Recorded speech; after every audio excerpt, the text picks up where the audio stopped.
The 9/11 attacks were a series of coordinated terrorist attacks carried out by the Islamic extremist group Al-Qaeda against the United States on September 11, 2001. The attacks resulted in the deaths of nearly 3,000 people and significant damage to the World Trade Center complex in New York City, as well as the Pentagon in Arlington, Virginia. The attacks began at 8:46 a.m. when a hijacked American Airlines Flight 11, carrying 92 people, crashed into the North Tower of the World Trade Center. At 9:03 a.m., a second hijacked plane, United Airlines Flight 175, crashed into the South Tower of the World Trade Center. The impact of the two planes caused significant damage to both towers and started fires that spread throughout the buildings.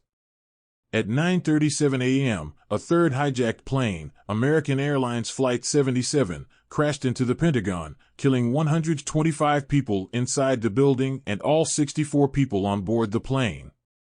A fourth hijacked plane, United Airlines Flight 93, was headed for a target in Washington, D.C., but passengers on board fought back against the hijackers, and the plane crashed in a field in Pennsylvania at 10:03 a.m.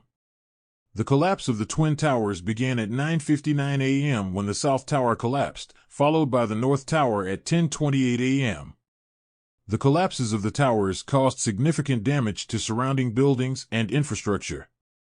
The attacks were carried out by 19 hijackers who had trained in Afghanistan and were associated with Al-Qaeda. The hijackers used knives and box cutters to take over the planes and used them as weapons. The attacks were planned and coordinated by Al-Qaeda leader Osama bin Laden. In the aftermath of the attacks, the United States launched the War on Terror, which included the invasion of Afghanistan to dismantle Al-Qaeda and remove the Taliban government from power. The attacks also led to significant changes in airport security, as well as increased surveillance and anti-terrorism measures in the United States and around the world. The 9/11 attacks remain one of the most significant events in modern history, and their impact continues to be felt today. The attacks have influenced global politics, security policies, and public perception of terrorism and the Middle East.